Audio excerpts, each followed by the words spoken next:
A nephew rides at the head of 40,000 soldiers, every last one of them marching to kill the uncle who raised him. September 2nd, 1457. A valley called Albulena, deep in the Albanian mountains. Mist clings to the gorge like a burial shroud. The Ottoman column stretches so far back that the rear guard cannot see the vanguard, and the vanguard cannot see what is waiting for them in the trees. Hamza Castrioti, 24 years old, draped in gilded Ottoman armor, flanked by Janissary elites, believes he is riding toward the greatest victory of his life. He believes he is about to end a 20-year rebellion.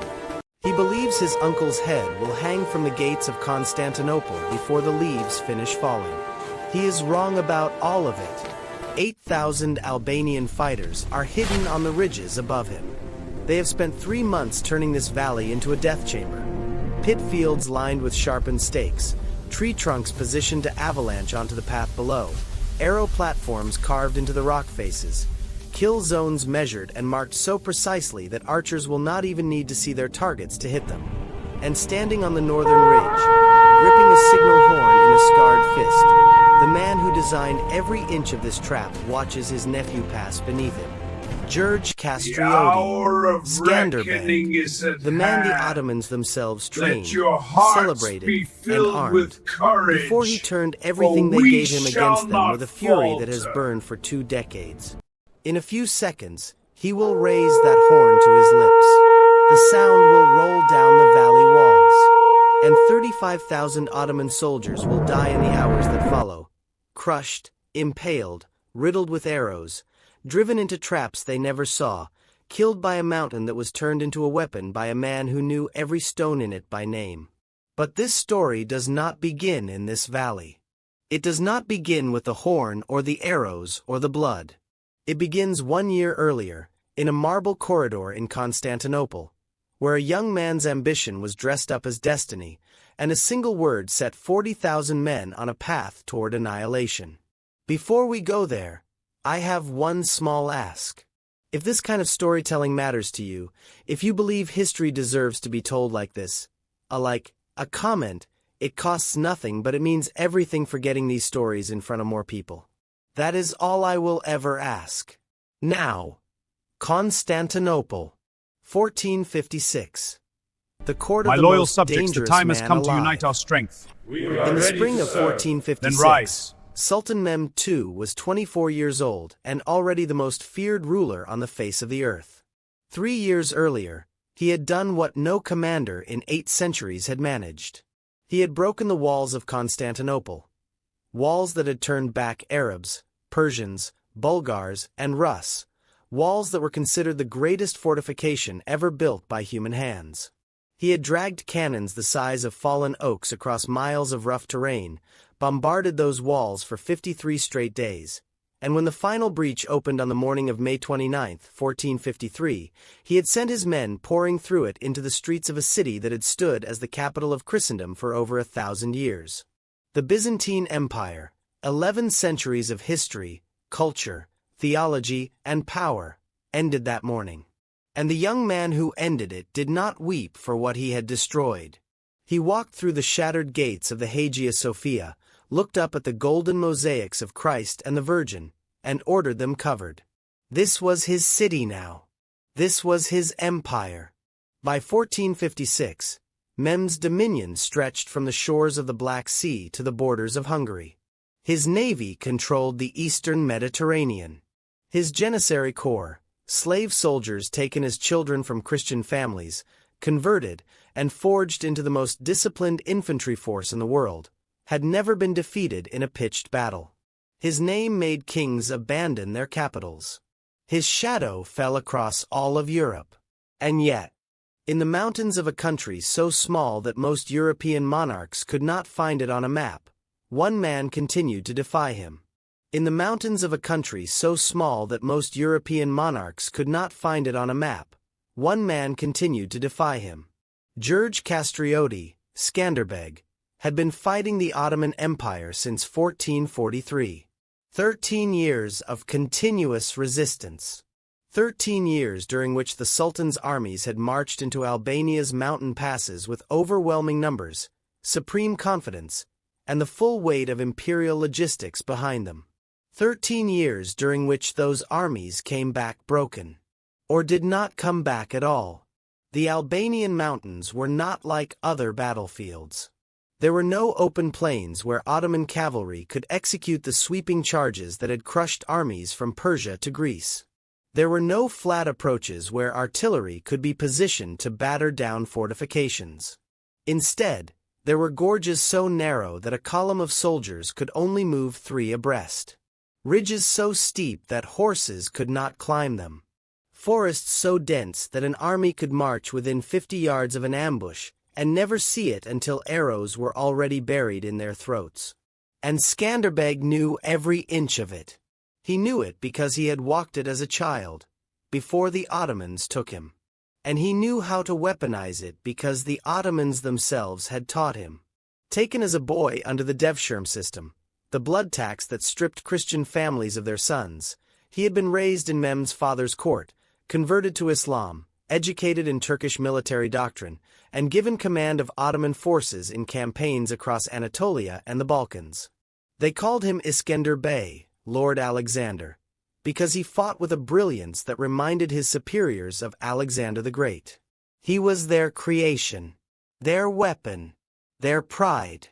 And then, in 1443, he looked at everything the empire had given him: rank, wealth, women, glory, a future as one of the most powerful generals in the Ottoman world, and he chose to destroy it all. He deserted during a battle, forged a letter granting him control of the fortress at Kruja, rode back into Albania, renounced Islam, and declared war on the empire that had raised him. For 13 years, he had waged that war with a ferocity that bordered on the supernatural. He had defeated army after army, forces that outnumbered him 3-1, 5-1, sometimes 10-1. He had turned Albania's terrain into a grinder that swallowed Ottoman soldiers by the thousands. He had become a legend across Europe, celebrated by popes and kings who admired his resistance from a comfortable distance but sent almost nothing in the way of actual help. And every failed campaign, every shattered army, every Ottoman commander who returned to Constantinople in disgrace or was executed for his failure, all of it accumulated into a single, festering wound in the Sultan's pride. Mehmed had conquered Constantinople. He had ended an empire. But he could not conquer Albania. He could not kill one man in a mountain fortress. By 1456, his strategists and advisors had reached a conclusion that tasted like ash in their mouths. Brute force was not enough. They had tried brute force. The mountains ate it. They needed something else.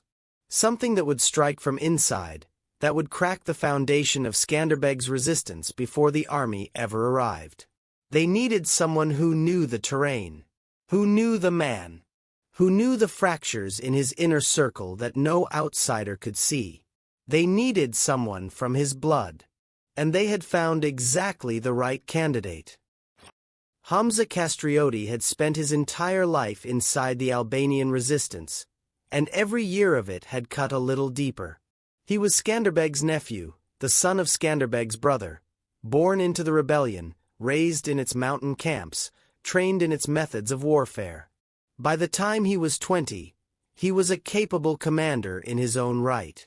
He could read terrain, manage a column on the march, coordinate ambush operations in the narrow passes that were Albania's primary defensive weapon. None of it mattered. Every victory was Skanderbeg's. Every successful defense was attributed to the great rebel lord's genius. Ambassadors from Venice arrived and asked to meet Skanderbeg. Papal envoys brought letters addressed to Skanderbeg. Songs were written about Skanderbeg. Hamza could fight beside him for a decade, bleed in the same gorges, lose friends in the same frozen ravines, and when the battle was over, his name would not appear in a single report, a single letter, a single verse. He was a shadow attached to a monument. And the monument grew larger every year while the shadow grew more bitter. It was not that Skanderbeg mistreated him. His uncle was demanding but fair, harsh but not cruel.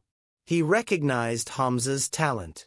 He gave him command responsibilities that most men his age would never receive.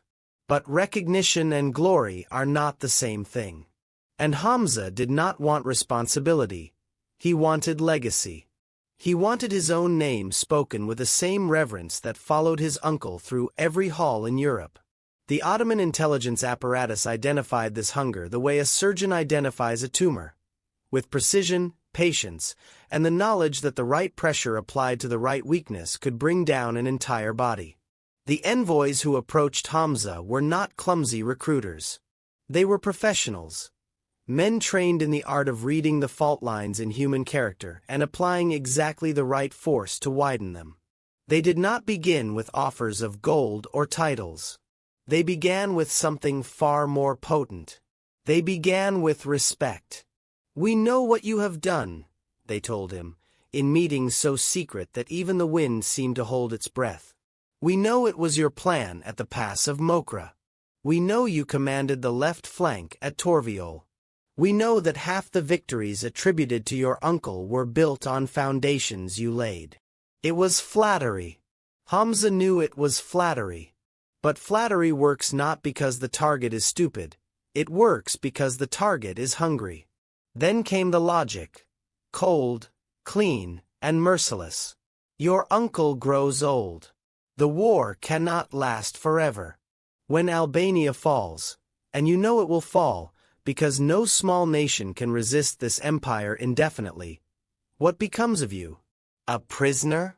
A footnote? A name no one remembers attached to a cause that history will forget. And then the offer. Gold. Estates in Macedonia. Fertile land. Warm winters. A life that did not involve sleeping on frozen ground and eating hard bread in mountain caves. A governorship in the conquered territories. A title that would outlive him. And finally, the prize they had saved for last. The one they knew would close the deal because it was the one thing Hamza wanted more than wealth, more than comfort, more than safety. Command. The Sultan offers you 40,000 men. The greatest force ever assembled against Albanian resistance. You will lead them. You will plan the campaign. You will choose the route, the timing, the strategy.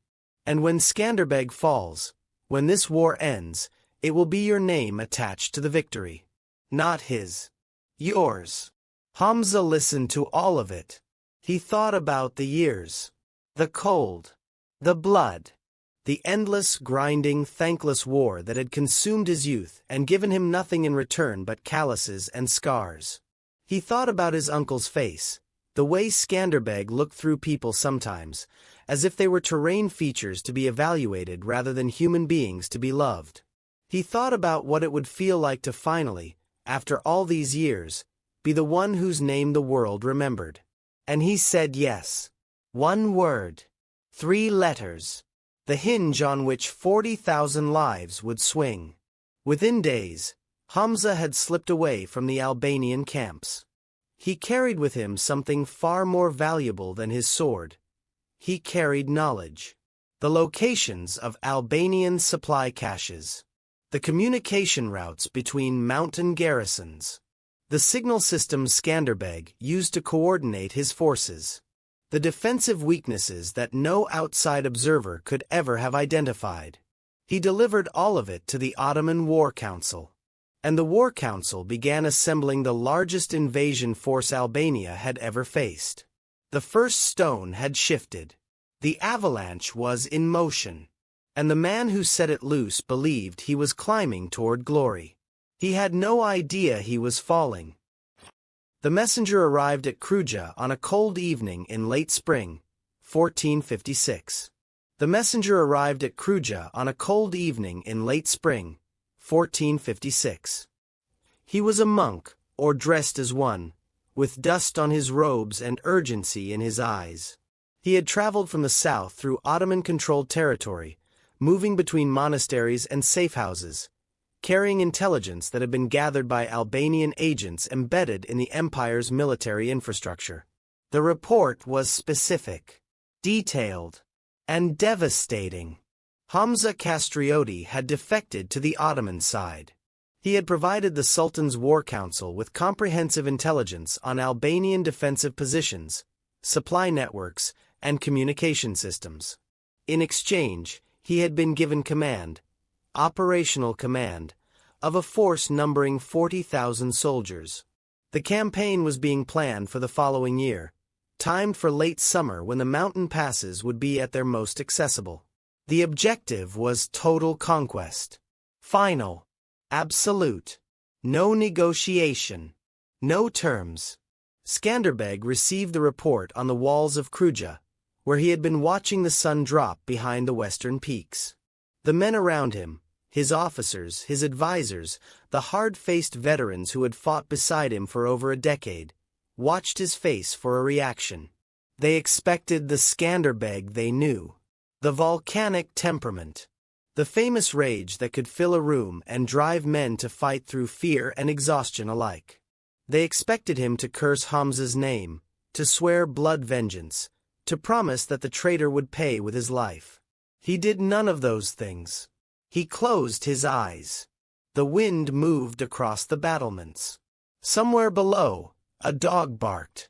The light faded from orange to violet to the deep blue that comes just before the mountains disappear into night. When Skanderbeg opened his eyes, the men around him saw something that unsettled them more than any outburst of fury could have. They saw calm. Not the calm of acceptance, the calm of calculation.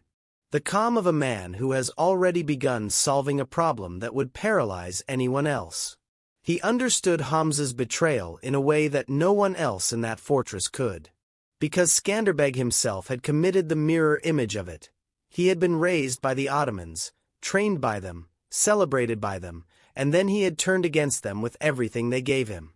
He knew what it felt like to stand at that threshold, to weigh loyalty against ambition, to convince yourself that betrayal was actually a form of liberation. He knew because he had been Hamza. From the other direction. That knowledge did not make the wound smaller. It made it precise. He understood exactly what his nephew had given the Ottomans, exactly how it would be used, and exactly how dangerous it made the coming campaign. 40,000 soldiers was a death sentence for Albania under any circumstances. 40,000 soldiers guided by an insider who knew every mountain path, every defensive position, every vulnerability in the Albanian system. That was extinction. No European power would come to help. Venice had sent letters of encouragement and nothing else.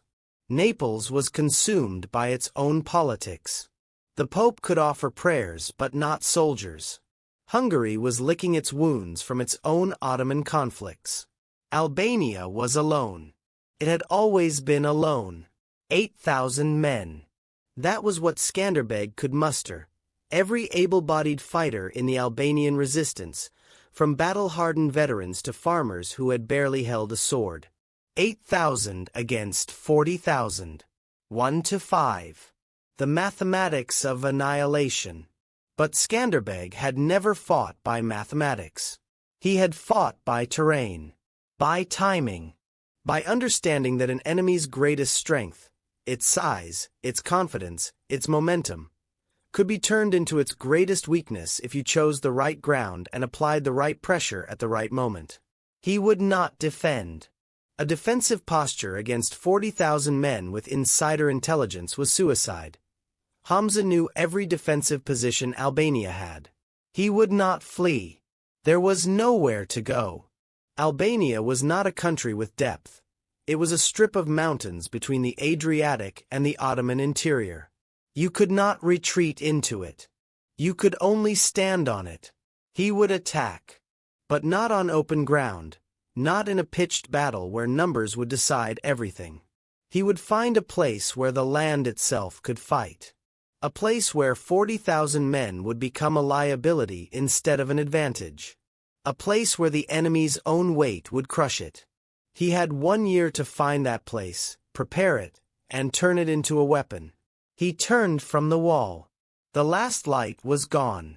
The mountains had vanished into darkness, but he did not need to see them. He had carried their shape inside him since childhood. "Prepare the councils," he said. "We have work to do." Skanderbeg disappeared into the mountains 3 days after the council meetings ended. He told no one where he was going. He took no escort, no aid, no companion. He rode out from Kruja before dawn on a gray horse that knew the mountain trails as well as he did, and for the next several weeks, he moved through the Albanian highlands like a ghost. Sleeping in shepherds' caves, drinking from glacial streams, eating dried meat and hard bread from a saddlebag that he never bothered to refill. He was not hiding. He was hunting. What he needed could not be found on any map. No Ottoman cartographer had ever charted the interior of Albania with the kind of detail that mattered for what Skanderbeg was planning. The maps that existed showed roads, rivers, major passes, the broad strokes of geography that any invading army would use to plan a march route. But Skanderbeg was not thinking about march routes. He was thinking about coffins. He needed a place where an army of 40,000 would walk involuntarily, eagerly, even, and never walk out. The requirements were specific to the point of obsession. The approach had to be inviting. A valley or gorge that appeared on reconnaissance as the most logical, most efficient path northward from the Ottoman staging areas in Macedonia into the Albanian heartland. If the terrain looked dangerous, if it triggered any instinct of caution in a competent commander, it was useless. The enemy had to choose this ground willingly. The interior had to compress. Not suddenly. A sudden narrowing would alert any officer with field experience. The compression had to be gradual, so subtle that by the time the column realized the walls had closed in, it would already be too deep to turn around.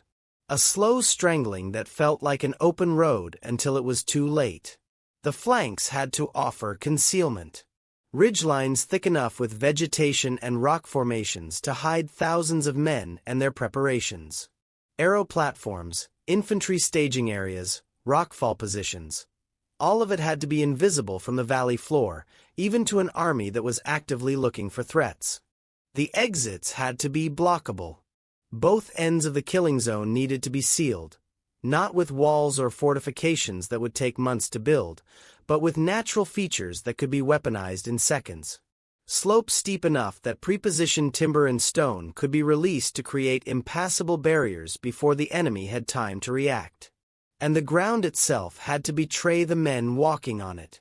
Soft soil that could be excavated for pit traps. Stable-looking surfaces that would collapse under the weight of armored soldiers and cavalry. Skanderbeg evaluated and rejected 7 sites in the first 2 weeks. The gorge at Dibra was too wide. The Ottoman column would never compress enough to lose its ability to form defensive squares. The pass above Laja had excellent flanking positions but only one blockable exit. An army could still retreat if the rear remained open. The ravine near Mat had the right width but the wrong soil. Rocky ground that could not be excavated for pits without tools and noise that would be detected for miles. Each rejection sharpened his criteria. Each failed site taught him something about what the perfect killing ground required. He was not designing a battle. He was designing a machine, a sequential engine of destruction where every component triggered the next, where every Ottoman reaction to one disaster drove them directly into another, where the enemy's own discipline and training would accelerate their annihilation rather than prevent it. On the 19th day, he found Albulena. He saw it first from above, standing on a granite outcropping on the eastern ridge, looking down through morning haze at a valley that stretched roughly north to south for just over a mile. From this vantage point, the trap revealed itself like a diagram drawn by God for the specific purpose of destroying armies. The southern entrance was wide and welcoming.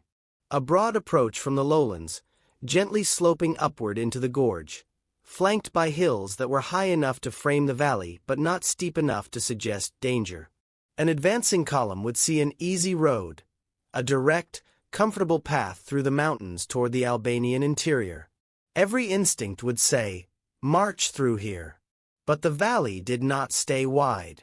Over the course of roughly 800 yards, the ridges on either side drew closer. Not dramatically. The narrowing was so gradual that a man walking through it would not notice the change unless he stopped and looked back at where he had entered. The difference between the entrance width and the midpoint width was perhaps 40%. Enough to compress a marching column from a comfortable spread into a dense, tight-packed mass. Not enough to trigger alarm. And then, past the midpoint, the valley opened slightly again, just enough to create a false sense of relief, a suggestion that the worst of the compression was over and the path ahead was clearing. That opening was where the forward pit fields would go. The ridges themselves were magnificent. Both sides rose steeply, too steeply for cavalry to climb, too rugged for infantry to scale quickly under fire. Dense stands of ancient pine covered the slopes, interspersed with boulder fields and rock formations that created natural firing positions, staging platforms, and concealment points. 1,000 men could hide on either ridge and remain completely invisible from the valley floor. The river, a shallow, fast-moving stream, ran along the western edge of the valley. Its banks were soft, almost marshy in places. Heavy cavalry attempting to maneuver off the main path toward the western ridge would find their horses sinking to the fetlocks within yards. The river was not deep enough to drown anyone, but the ground around it was treacherous enough to immobilize any mounted force that tried to use it as an escape route. And at the northern end, the valley narrowed sharply before opening onto a rocky plateau. That narrows, a gap barely 30 yards wide between two sheer rock faces, was the final piece. Skanderbeg stood on that outcropping for 2 hours, motionless, reading the terrain the way a musician reads a score. Every fold in the ground, every angle of slope, every line of sight and dead space. He absorbed it all, turning the physical landscape into a tactical architecture in his mind. He saw the southern blockade point, a section of the eastern slope where 3 massive pines stood above a natural chute of loose stone. Those trees, felled and positioned correctly, would bring half the hillside down onto the path. A few minutes of preparation. 5 seconds of execution. The southern exit sealed. He saw the compression zone, the gradual narrowing where the Ottoman column would be squeezed from a wide formation into a dense mass without realizing it was happening. By the time the rearguard blockade triggered panic, the forward units would already be packed so tightly that individual soldiers could not raise their arms to draw weapons. He saw the primary pit field, positioned in that deceptive widening past the midpoint, where soldiers fleeing the compression would instinctively move toward what looked like open ground. The relief they felt as the valley appeared to widen would last exactly as long as it took the ground to open beneath their feet. He saw the archery platforms, natural rock formations on both ridges, augmented with carved firing slits, positioned to cover overlapping kill zones on the valley floor. Archers on the eastern ridge would fire into the western half of the valley. Archers on the western ridge would fire into the eastern half. Soldiers trying to dodge one volley would move directly into the path of another. He saw the cavalry corridor, a narrow draw on the northern slope, just wide enough for a small mounted force to charge through, engage, and withdraw. A deliberate provocation. A bait that any aggressive commander would chase. And at the end of that corridor, invisible from the valley floor, the second pit field. He saw the infantry descent routes, natural gullies on both ridges, screened by pine growth, that would allow foot soldiers to move from the upper slopes to the valley floor in under 2 minutes. Once the archers had done their work, once the pits had broken the Ottoman formation, once the rockfalls had sealed every exit, the infantry would descend and finish what the mountain had started. The timber teams worked the ridges. They identified the trees and boulders that would form the southern blockade, selecting trunks based on weight, angle, and the trajectory they would follow when released. Each tree was partially cut through, leaving just enough wood intact to hold it upright until a single man with an axe could finish the job in 2 strokes. Boulders were excavated from the hillside soil and wedged into channels, natural grooves in the slope that would guide them downward onto the valley path like stones rolling down a prepared track. The beauty of the system was its simplicity. No complex machinery. No engineering that required specialized knowledge. Just gravity, mass, and precise positioning. A shepherd who had never seen a siege engine could kick away a wedge stone and send a half-ton boulder crashing into an Ottoman column with devastating accuracy. The archery platforms took the longest to prepare. Skanderbeg's archers needed positions that offered clear firing lanes into the valley while providing complete concealment and protection from any return fire that might reach the ridges.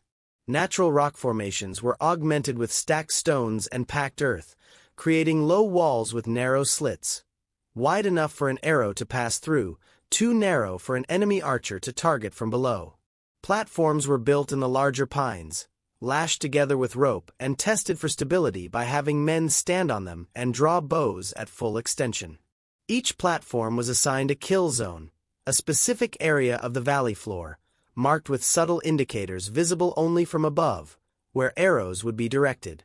The zones overlapped, ensuring that no stretch of ground wider than 10 feet was outside the range of at least 2 firing positions. Skanderbeg did not want his archers aiming at individual soldiers. Individual targeting was slow, inconsistent, and wasted ammunition. He wanted volume fire into guaranteed areas of concentration. When the trap compressed the Ottoman column into a dense mass, his archers would not need to see individual men. They would fire into zones where human bodies were packed so tightly that every arrow would find flesh. The final component was the escape routes, and the deliberate absence of them. For the Ottomans, there would be none. Every exit from the valley was either blockaded, trapped, or covered by fire. For the Albanians, the routes were mapped in detail. Every archer platform had a withdrawal path. Every infantry descent gully had a return route that climbed back to the ridgeline through covered terrain.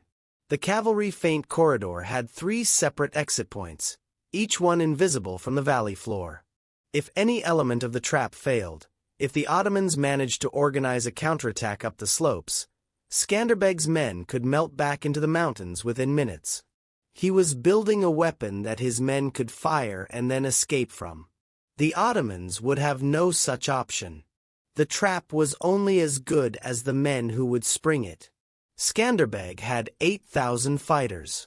Perhaps 2,000 of them were experienced soldiers, men who had fought in previous campaigns, who understood formation discipline and could be relied upon to hold position under fire. The remaining 6,000 were what the Albanian resistance had always relied upon: farmers, herders, woodsmen, and village men who knew how to hunt, how to survive in the mountains, and how to hate the empire that had taken their sons and burned their homes. What they did not know was how to function as a coordinated military force. Skanderbeg had 6 months to change that. He used every hour. The training was organized around the specific demands of the Albulena trap. He did not waste time teaching these men how to fight pitched battles on open ground. They would never need to. Instead, he drilled them in the precise skills that the ambush required. Archers trained to fire on signal, not on sight.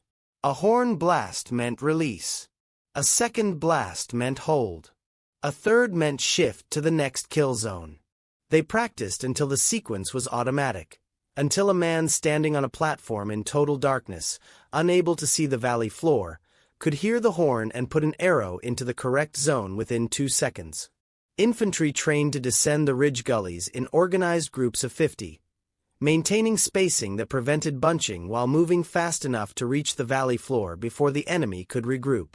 They practiced on the actual terrain, the same gullies, the same slopes, the same footing, until every man knew every root and stone by feel.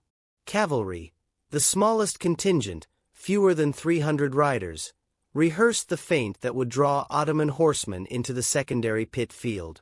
They trained their horses to charge with torches, to wheel sharply on rocky ground, to maintain the appearance of panicked retreat while actually following a precise withdrawal route that led the pursuing enemy exactly where Skanderbeg wanted them. And all of them, every archer, every infantryman, every rider, trained in silence. Movement without speech. Coordination without shouting. A discipline so thorough that 8,000 men could position themselves across 2 miles of ridgeline and valley without making a sound audible from 50 yards away. The weeks ground forward. Summer bled into early autumn. The nights grew cooler. The leaves on the lower slopes began to turn. And through it all, the weight of what was coming pressed down on every man who carried a blade or drew a bow in those mountains. They knew the numbers. 8,000 against 40,000.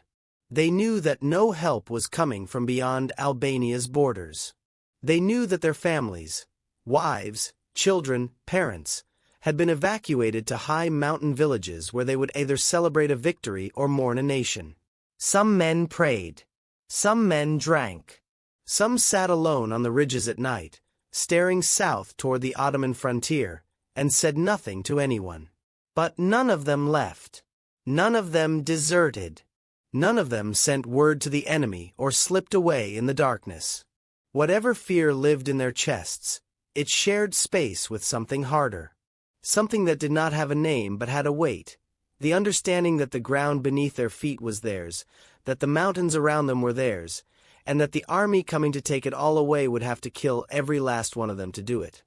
By the first day of September, the trap was set. The men were ready. The valley waited. All that remained was the enemy. They came from the south like a flood rolling uphill.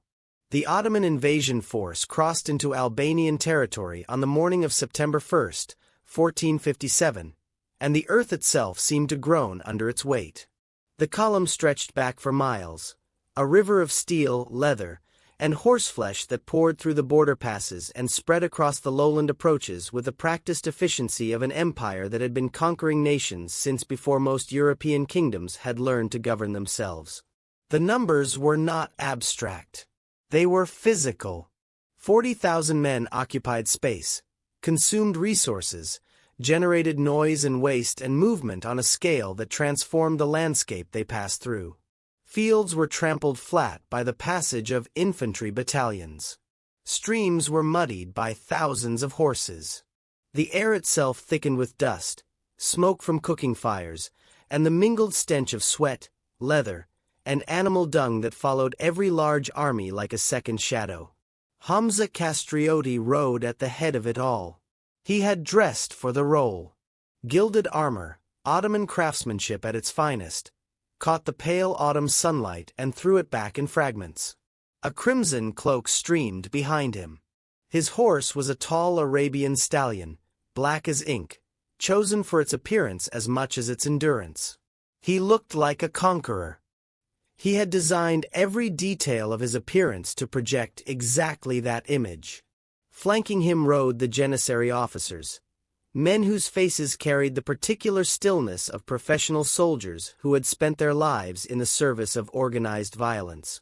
Behind them came the Janissary infantry, the backbone of Ottoman military power. Slave soldiers, yes, taken from Christian families as boys, converted, and shaped by a training regimen so demanding that it produced arguably the finest infantry in the world. They marched in perfect cadence, their white felt caps bobbing in unison, their weapons oiled and ready. Behind the Janissaries came the Sipahi cavalry, feudal horsemen who owed military service in exchange for land grants. Then the Azab light infantry. Then the Akinci raiders, irregular cavalry used for scouting and terrorizing civilian populations ahead of the main force. Then the artillery train, cannons and bombards dragged on wooden carriages by teams of oxen, their bronze barrels gleaming dully. Then the supply wagons, hundreds of them, loaded with grain, dried meat, ammunition, medical supplies, siege equipment, and the 1,000 other necessities that kept a force of this size moving and fighting. It was, by any objective measure, the most powerful military force that had ever been directed against Albania. And Hamza believed, with the absolute certainty of a man who has staked everything on a single outcome, that it was more than enough. The first scout reports confirmed everything Hamza expected. Riders returned from the forward screen with identical accounts. The villages ahead were abandoned. Houses stood empty, doors hanging open, hearths cold. Fields that should have been golden with late summer harvest had been stripped bare, crops cut early, livestock driven away, granaries emptied. Roads that should have carried the normal traffic of rural life, merchants, farmers, traveling monks, were deserted. Not a soul moved in the landscape ahead. Hamza read these reports with satisfaction. He passed them to his senior officers with the confidence of a man whose predictions were being validated in real time. "They are running," he told his council that evening. "The population has lost its will. They know what is coming, and they have chosen to scatter rather than resist. Skanderbeg's hold on these people is finally broken." His officers nodded. The assessment was logical. It fit the pattern they had seen in other conquered territories, the slow collapse of civilian morale that preceded military defeat. When the people fled, the fighters had nothing left to defend. Victory became a matter of marching, occupying, and administering. One officer, a senior Janissary commander named Karacha, raised a quiet concern. "The emptiness was too complete," he said. "Too thorough." In his experience, fleeing populations left traces: abandoned carts, slaughtered animals too heavy to drive, elderly or sick villagers unable to travel. This landscape had been cleaned. Deliberately. Systematically. That level of organization suggested preparation, not panic. Hamza dismissed the observation. Karacha was a competent soldier but an overly cautious one. The old man saw ambushes in every shadow because he had survived a career's worth of them. Albania was not a sophisticated military power capable of executing a coordinated evacuation across dozens of villages. The simplest explanation was the correct one. The people had fled in disorganized terror, taking what they could carry, leaving nothing behind. Karacha said nothing more. He had served the empire long enough to know when a commanding officer's mind was closed to further input. He returned to his unit, checked his men's equipment and formations, and kept his misgivings where they could do no harm. The army marched on. The morning of September 2nd arrived wrapped in gray. Low clouds sat heavy on the mountains, pressing mist down into the valleys and gorges until visibility dropped to 30 or 40 yards in places. The air was cool, the first real bite of autumn, and carried a dampness that worked its way through clothing and armor to settle against the skin. The valley of Albulena opened before the Ottoman vanguard like a corridor. From the southern approach, it looked exactly as Skanderbeg had known it would look to an advancing force: wide, accessible, and direct. The path ran northward between two forested ridges, rising gently toward the Albanian interior. It was the most logical route from the Ottoman staging areas in Macedonia to the rebel strongholds around Kruja and Laja. Any competent commander studying the terrain would choose this valley. It was the obvious path. Hamza chose it without hesitation. The vanguard entered first, a screen of Akinci-like cavalry, followed by Janissary infantry in marching formation. Behind them, the main body of the army fed into the valley's mouth in a continuous stream, unit after unit flowing northward along the path. For the first hour, nothing seemed wrong. The valley was quiet. The mist muffled sound, wrapping the column in a blanket of gray that reduced the world to the soldiers immediately ahead and behind. Hooves and boots crunched on gravel and packed earth. Equipment rattled softly. Officers called out cadence counts that echoed strangely off the ridge walls and returned as garbled whispers from unexpected directions. The ridges rose on either side, covered in dark pine. Through the mist, they appeared and disappeared like the walls of a corridor in a half-remembered dream, sometimes visible, sometimes swallowed by gray, always present. No one looked up at them with particular concern. The slopes were steep but not cliff-faced. The tree cover was dense but not unusual for this part of the country. There was nothing about the ridges that suggested danger to an eye that did not know what to look for. And there was nothing to look for. The Albanian positions were invisible. Every platform, every firing slit, Every concealed gully and prepared rockfall point had been designed and built specifically to be undetectable from below. 3 months of silent, painstaking work had transformed these slopes into a weapon, and the weapon showed no sign of its existence. The column continued northward. By the second hour, the valley had narrowed. The change was so gradual that no single moment marked the transition. The ridges simply grew closer, the path between them subtly compressed, the sense of open space quietly replaced by something tighter. Officers in the middle of the column noticed that they could no longer see the rearguard when they looked south. Officers near the front noticed that the ridges now loomed closer overhead, their pine-covered slopes rising steeply enough to cast the valley floor into deep shadow even in full daylight. The mist thickened as the valley compressed. Sound continued to behave strangely, echoes doubling and tripling, making it impossible to determine direction.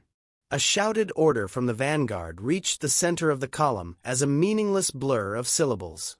A horn signal from the rear arrived at the front as a ghostly moan that could have been wind. The army had stretched itself across the full length of the killing ground. The vanguard had passed the midpoint, the deceptive widening where the primary pit field waited beneath its false floor of branches and leaves. The center of the column occupied the compression zone. The rearguard was still filing through the southern entrance, where the hillside above them bristled with prepositioned timber and stone. 40,000 men, sealed inside a mile of mountain valley, unable to see each other through the mist, unable to communicate through the distorted acoustics, unable to maneuver off the path due to the steep ridges on either side and the soft, treacherous ground near the river. And above them, on both ridges in the pines behind the rocks, on platforms lashed to ancient trees, 8,000 Albanians held their breath and waited. Skanderbeg stood on the northern ridge. The signal horn hung from a leather cord around his neck. His right hand rested on it. His left hand gripped the hilt of a sword he had carried for 20 years, a blade that had tasted Ottoman blood more times than any man could count. Below him, through gaps in the mist, he could see the Ottoman vanguard moving northward. He could see the janissary formations, white caps, disciplined spacing, weapons held at regulation angles. He could see the cavalry horses, their breath steaming in the cool air. And he could see Hamza. His nephew rode near the front of the column, that gilded armor unmistakable even through the gray. He sat tall in the saddle, chin raised, scanning the path ahead with the confident gaze of a man who believed he was in control of everything around him. For one breath, one single beat of his heart, Skanderbeg saw the boy. Not the traitor. The boy. The child who had followed him through the mountain camps, who had begged to hold his sword, who had fallen asleep against his shoulder on cold nights when the wind howled through the passes and the war felt like it would never end. That boy was gone. The man below him had killed that boy as surely as if he had drawn a blade across his throat. What rode beneath the ridge now was an enemy commander leading 40,000 soldiers into Albanian land with the explicit intention of ending everything Skanderbeg had built, fought for, and bled for over 2 decades. The grief would come later. If he survived. Skanderbeg raised the horn to his lips. He filled his lungs with mountain air. And he blew. The sound split the valley open, a single clear note that cut through the mist like a blade through cloth.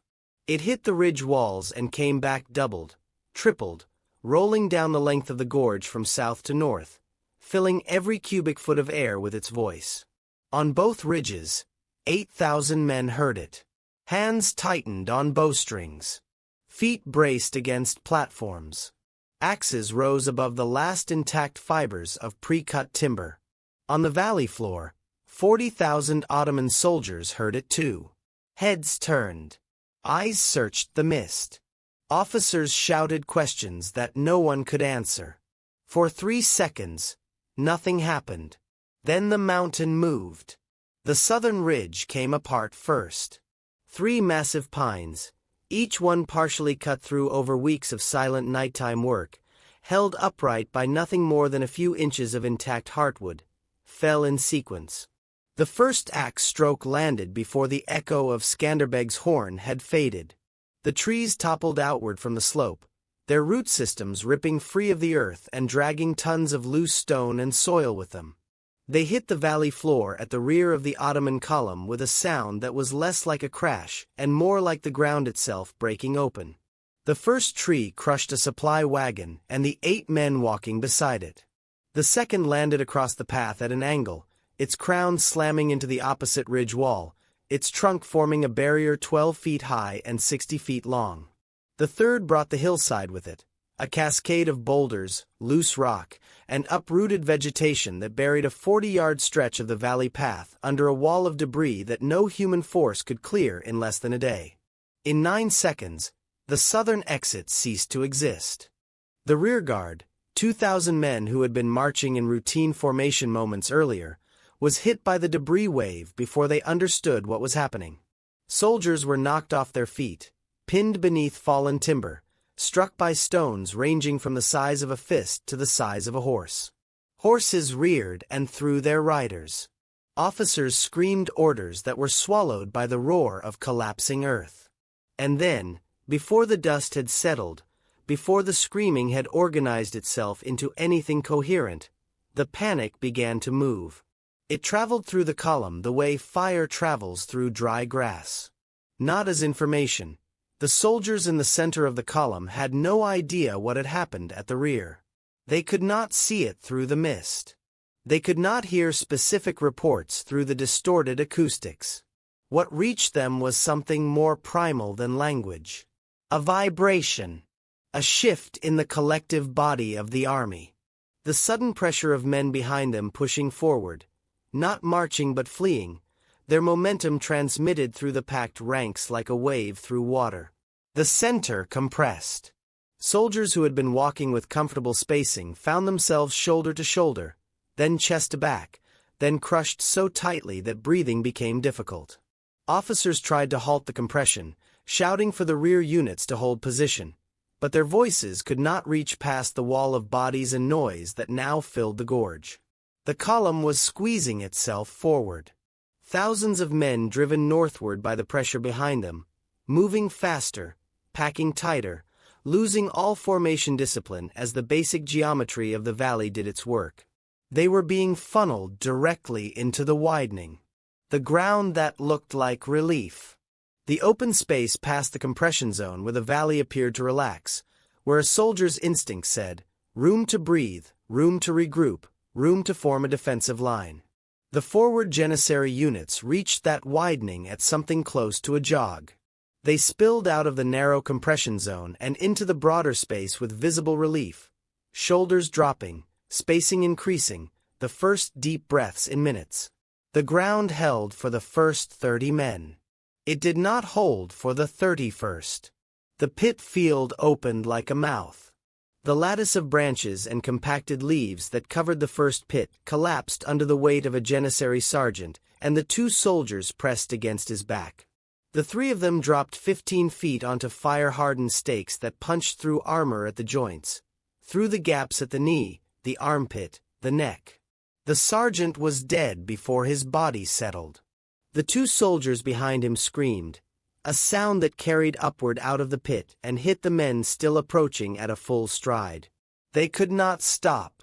The momentum of the compressed column, thousands of men pushing forward from behind, unable to see what was ahead, unable to hear anything over the chaos, drove rank after rank into the pit field. The second pit opened. The third. The fourth. Men disappeared into the earth as if the valley floor was swallowing them. Those who saw the holes and tried to stop were hit from behind by soldiers who could not see past the men in front of them. The physics were merciless. A column of packed bodies moving forward has the inertia of a river. Individual men cannot halt it, cannot redirect it, cannot do anything except be carried along until the current finds its destination. 14 pits. Each one 15 feet deep. Each one filled with stakes. The screaming from below blended with the screaming above until the entire center of the valley became a single sustained howl of agony and terror. Soldiers scrambled sideways, trying to find solid ground, climbing over fallen comrades, clawing at each other in the desperation to escape the collapsing earth. They found solid ground. They packed onto it. Hundreds, then thousands of men compressed into the strips of stable terrain between the pits. Standing room only. Shield to shield. So tightly packed that a man who died on his feet would remain upright, held in place by the bodies around him. That was when the arrows arrived. The first volley came from the eastern ridge. 400 archers, positioned on platforms and behind rock walls at intervals along the slope, released simultaneously on the second horn blast. They did not aim at men. They aimed at zones, rectangular patches of valley floor that had been measured, marked, and memorized during months of preparation. Zones where the trap's design guaranteed that Ottoman soldiers would be concentrated in maximum density. The arrows rose from the ridge in a shallow arc, crossed the 30 yards of open air above the valley, and descended into the kill zones at an angle steep enough to pass over raised shields and find the gaps between them. 400 arrows. Fired into an area where human bodies were packed so densely that a dropped stone could not reach the ground. The volley lasted 2 seconds. The effect lasted longer. Men fell. Men who had been standing, breathing, trying to process what was happening around them, simply dropped, arrows through the crown of the head, through the collarbone, through the gap between helmet and gorget. The compression meant that wounded men could not fall cleanly. They sagged against the soldiers around them, dragging others off balance, creating cascading collapses within the packed mass. Before the eastern ridge volley had finished its work, the western ridge fired. 400 more arrows. Different kill zones, offset from the eastern zones by 15 feet, covering the strips of ground where soldiers had instinctively moved to escape the first volley. The geometry was inescapable. Men who shifted east to avoid arrows from the west moved into the eastern archer zones. Men who shifted west entered the western zones. Men who dropped to the ground were trampled by the men around them who could not see them fall. Men who raised shields overhead exposed their legs and torsos to arrows arriving at lower angles from the opposite ridge. Volley after volley. Each one timed to land as soldiers were rising, regrouping, lifting shields, trying to organize some kind of collective defense. The rhythm was deliberate. Skanderbeg had drilled it into his archers over months. Fire. Count to 8. Fire again. The 8-second gap was just long enough for men to believe the volley was over, to lower their guards, to begin moving, and then the next wave hit. The valley floor became a killing field measured in minutes. Ottoman soldiers died in clusters. 5 here, 8 there, a dozen packed together behind a shield wall that blocked arrows from one direction but was open to the other. The janissary discipline that had conquered empires held for longer than should have been possible. Officers maintained pockets of organized resistance. Shield formations locked together. Some units even attempted to advance upslope toward the archery positions. They made it fewer than 20 yards before the slope's steepness, the loose stone, and the withering fire from above drove them back down. The chain was pulling itself forward now, each link forging the next without human intervention. The blockade fed the compression. The compression fed the pits. The pits fed the density. The density fed the arrow storm. And the arrow storm was about to feed something worse. Hamza Castrioti was still alive. He had been near the front of the column when the rear blockade hit, far enough forward to avoid the worst of the initial compression. His janissary guard had formed a tight ring around him. Professionals who responded to chaos not with panic but with drilled, automatic precision. Shields up. Weapons drawn. Commander in the center, Hamza's mind was racing. He could hear the arrows falling behind him, the soft whistle followed by screams that told him the center of his army was being destroyed. He could not see it through the mist, but the sound painted a picture vivid enough. He needed to break out. North.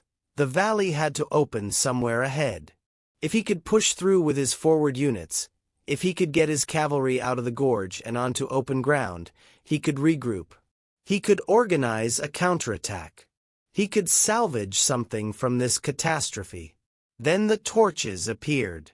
Through the mist at the northern end of the valley, points of fire materialized.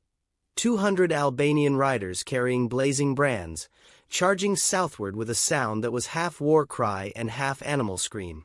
They fired arrows from horseback as they came, short-range shots that struck the forward Ottoman units with enough force to kill at 30 yards. Then they wheeled, a sharp, coordinated turn that spoke of endless rehearsal, and fled northward in apparent disorder. They looked like a ragged, desperate force. A last gamble by a defender who had committed everything and was now exposed. Hamza took the bait. Cavalry forward.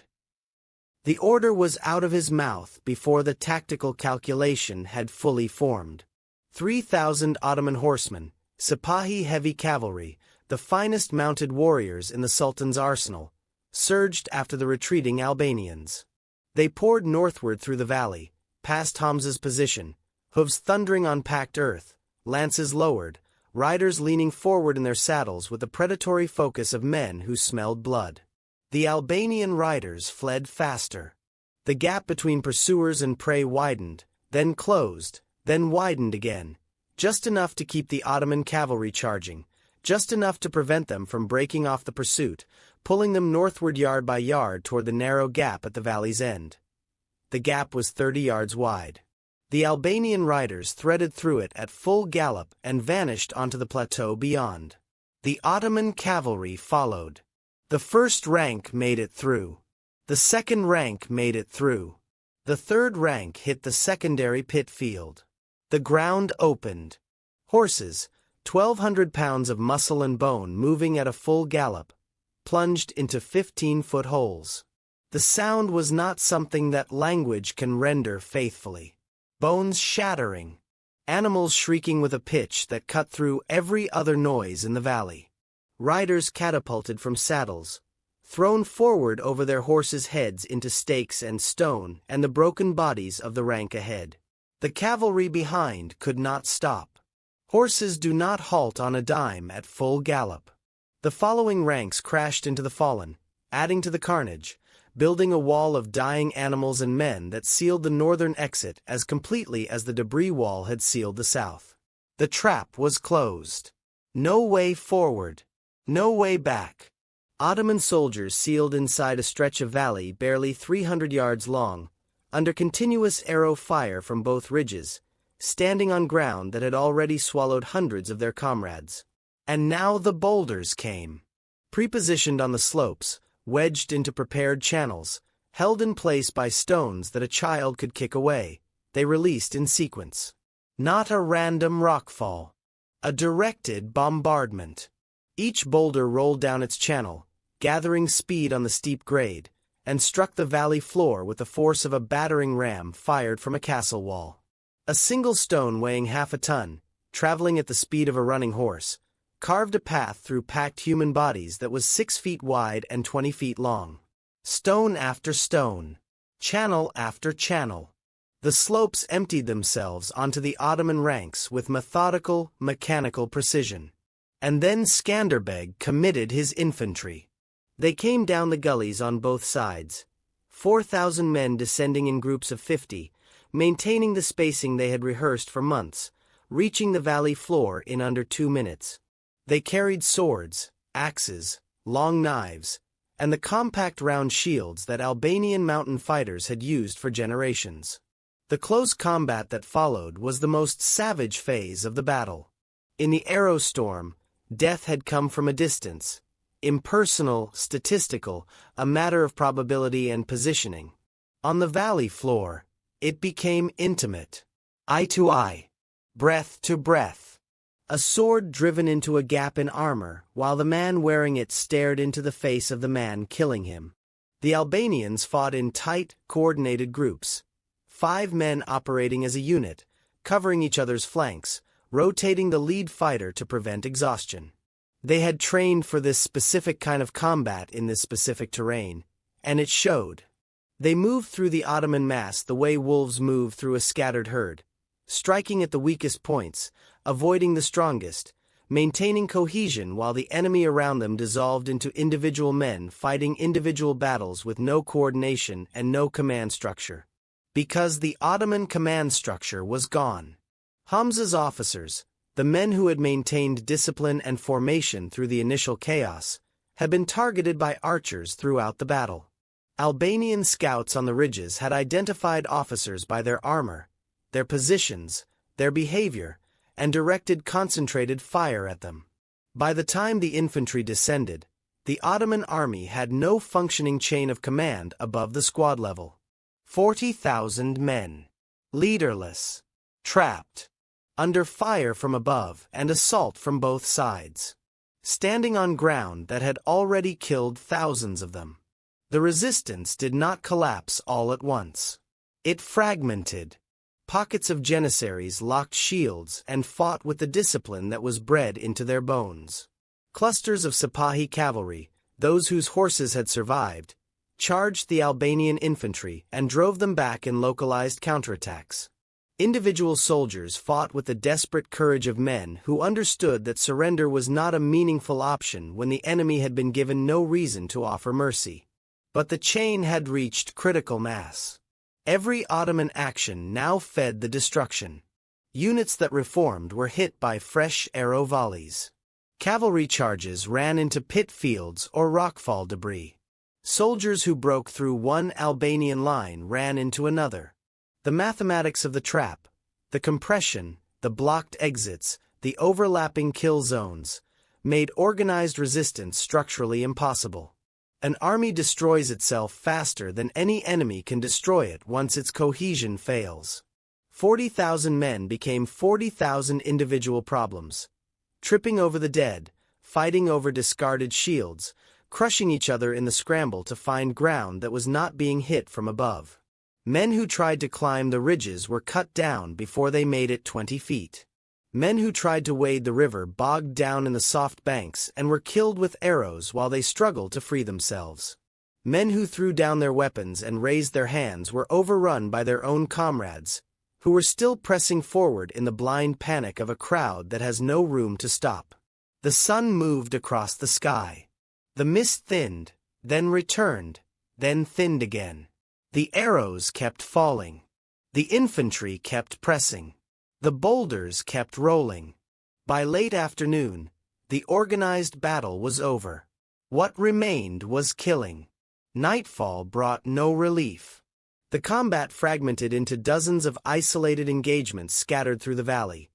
Knots of Ottoman survivors fighting in darkness against Albanian squads that moved through the mist and smoke with the certainty of men who had memorized every foot of this ground. Torches flared and died.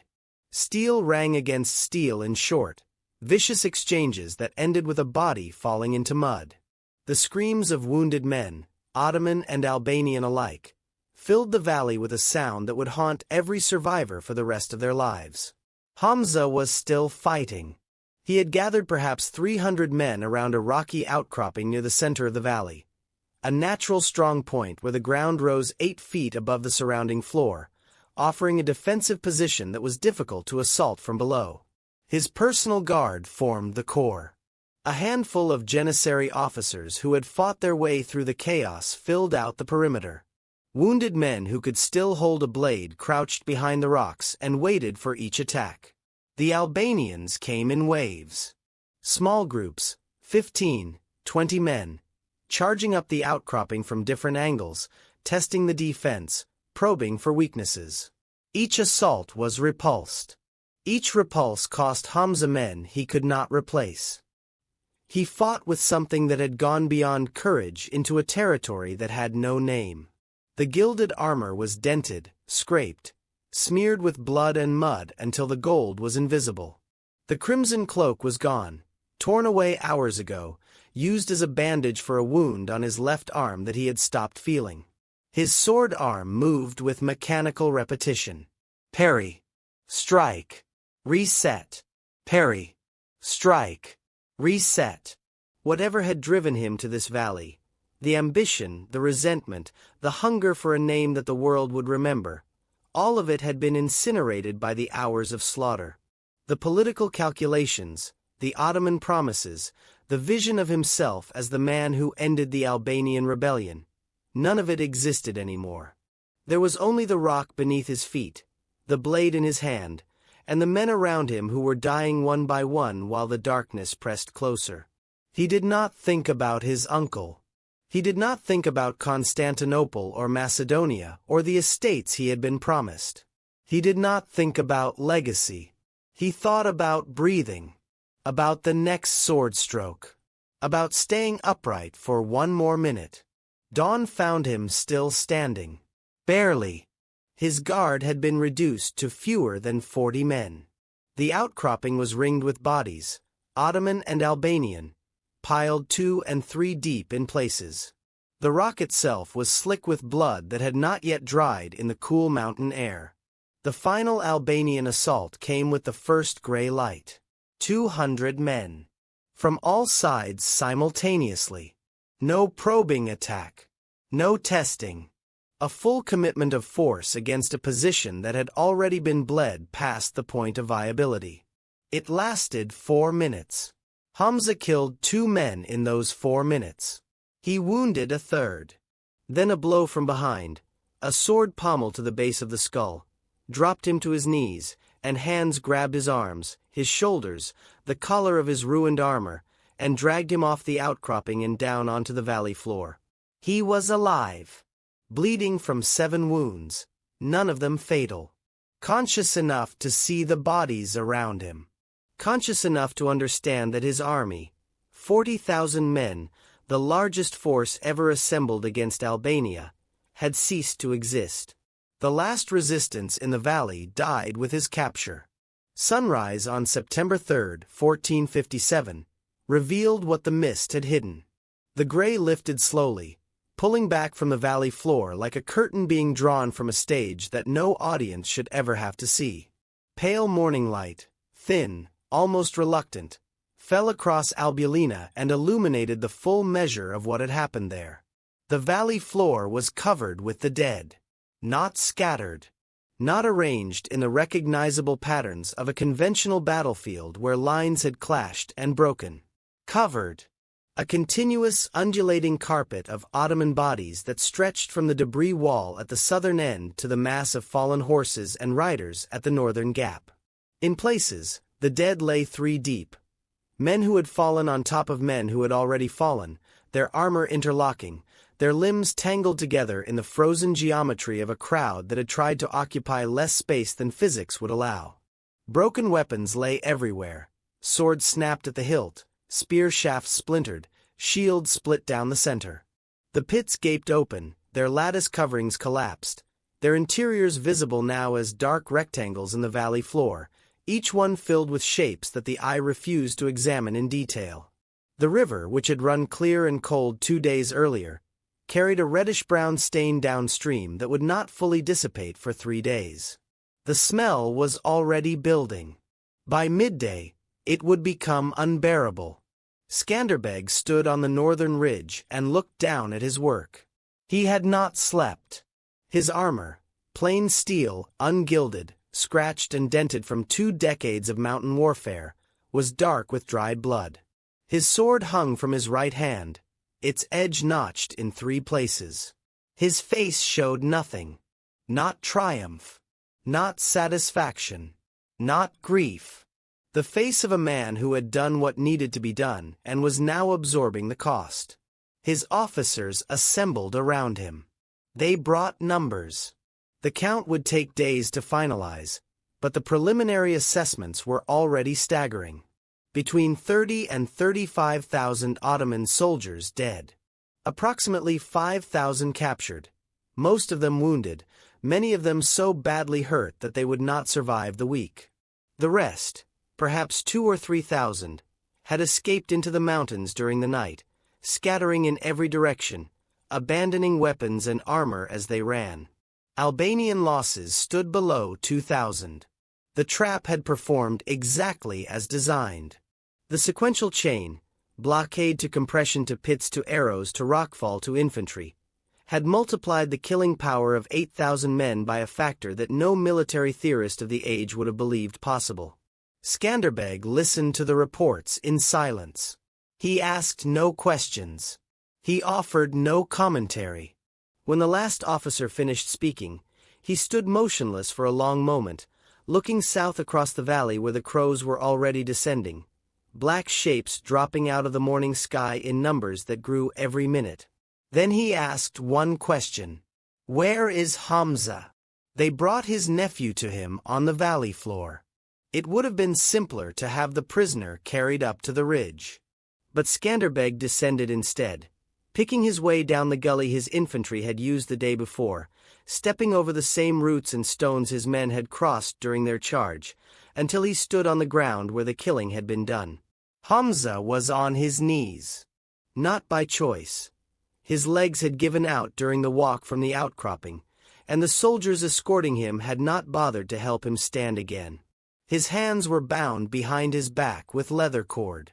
The gilded armor had been stripped from him, taken as spoils by the men who had captured him, and he wore only the padded undergarment beneath, soaked through with sweat, blood, and valley mud. He looked up at his uncle. Skanderbeg looked down at him.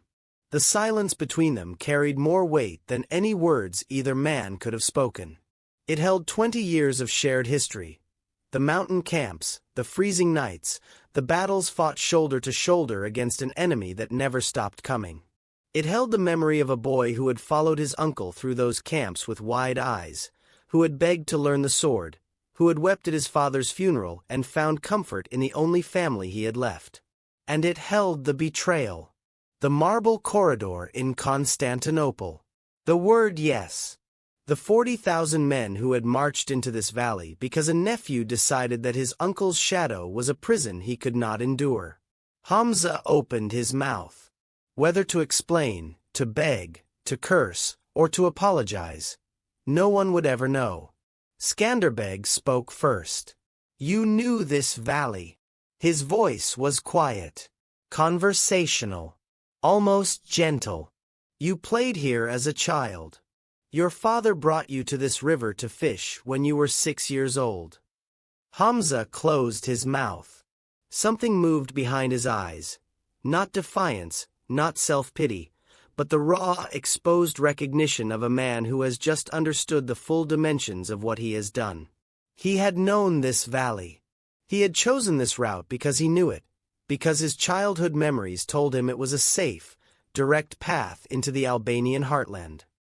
He had led 40,000 men into a place he remembered as a fishing spot with his father, and his uncle had turned that memory into a grave.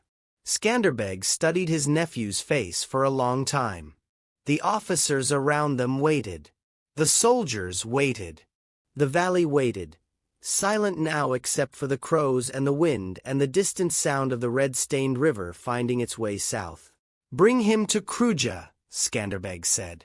"He will face Albanian justice." He did not explain what that justice would look like. He did not offer reassurance or threat. He turned and walked away, his boots leaving prints in mud that was darker than mud should be, and he did not look back at the nephew kneeling in the wreckage of everything they had both lost. There was nothing left to say. The valley had said it all.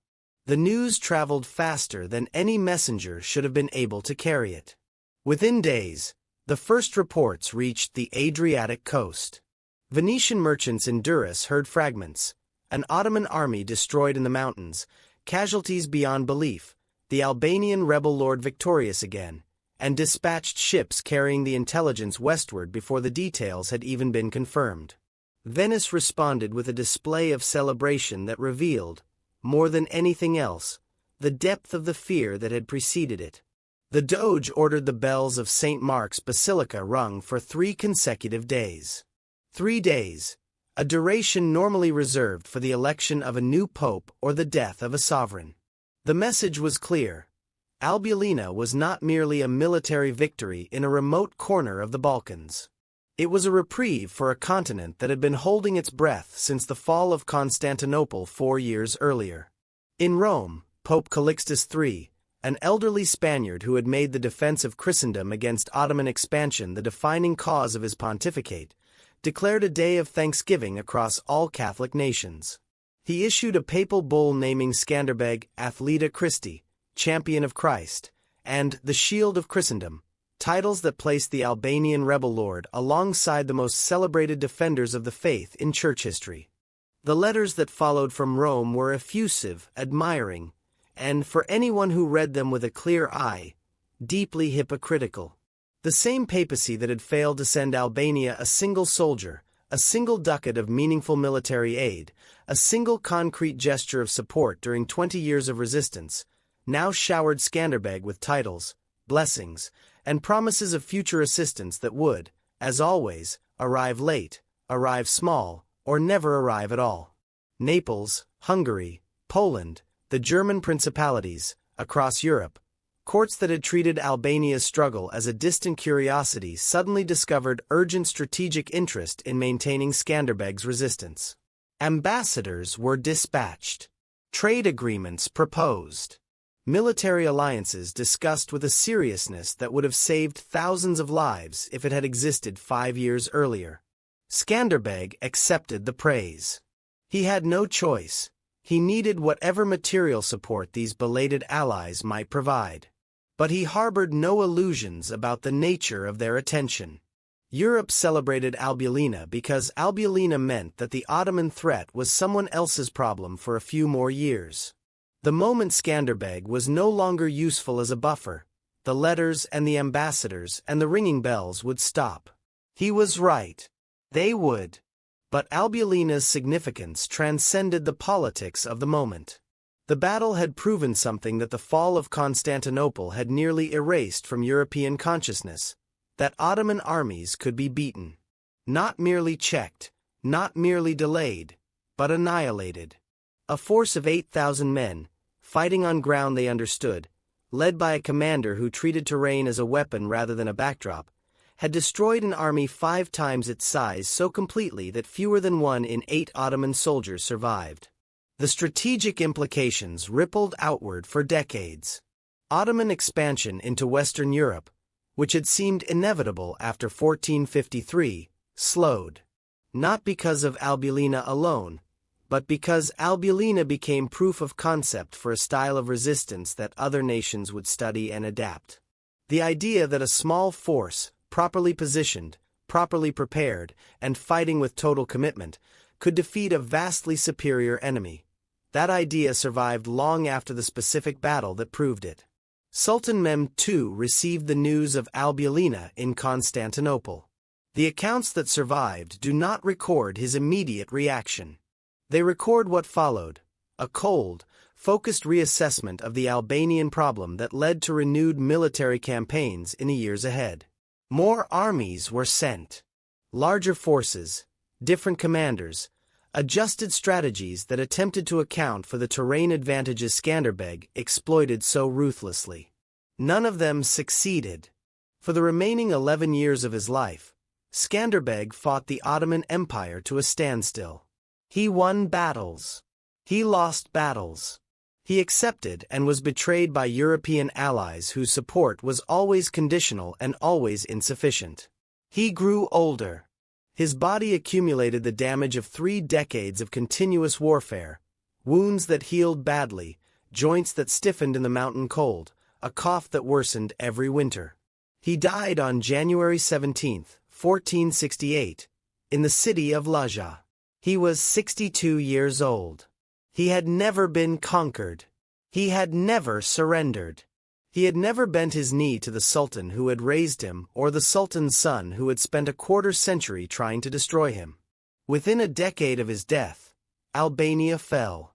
The Ottoman Empire absorbed it completely, a conquest that required not one but multiple campaigns even after the man who had held them off was gone.